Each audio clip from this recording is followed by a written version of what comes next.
Hi, welcome to my watercolour channel. Today we're going to be painting some rosebuds and also at the same time playing with some pigments and experimenting with them.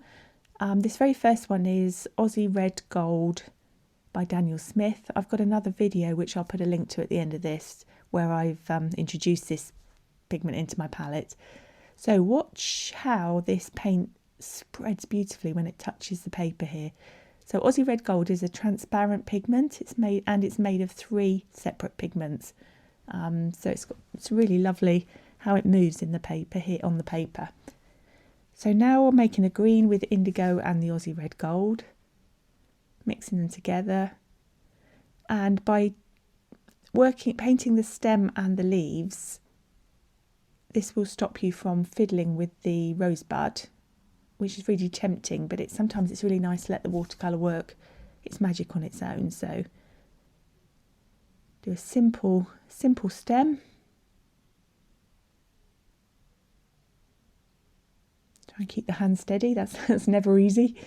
And now I'm mixing up a little bit more to paint some rough leaves. This is just a nice little simple sketch, so not too much detail. And then another one on the other side of the stem.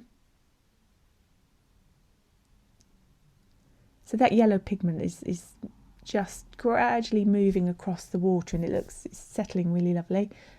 So now this rosebud's dry, so I'm going to paint a shadow under a petal that's leading from left to right, and just softening it slightly underneath with some clean water.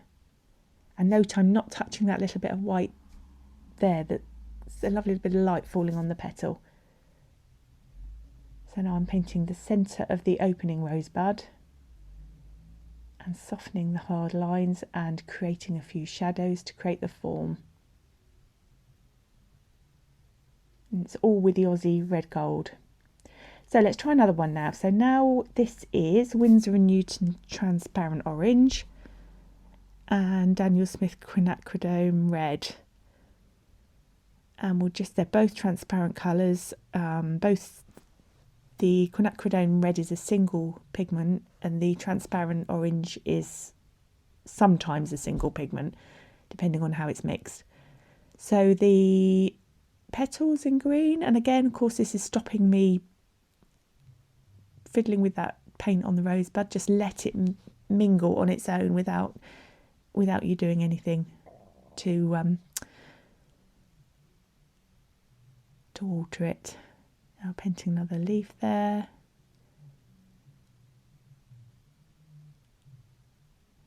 And another one on the right. Add more water to soften it.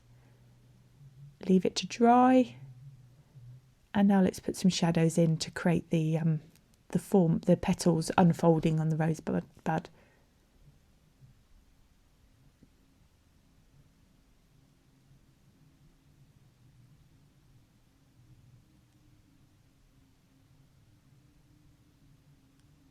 And that lovely quinacridone red creates some lovely tips to the petals. So there we go, rose number 2. Okay, number 3 is Opera Rose, Winsor Newton. And this one is semi-transparent. It's not moving quite so well on the paper. It's a single pigment, but it's got a fluorescent dye added to it to give it that really fluorescent pink colour. So now painting the green to stop the desire to try and mix that pink around in that water. Another stem.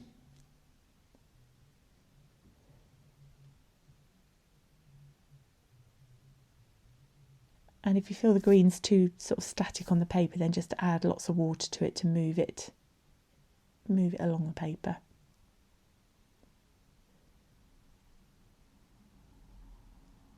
And now I'm going to add the opening bit at the centre of the rosebud at the top there, which is quite nice. That gives it a bit of form. And now the paint is dry and it hasn't moved too much. It hasn't blended. But if I put a little shadow behind that front petal, that looks like it's opening there. So there we go. Have fun with some rosebuds. I hope you have a go and let me know how you get on.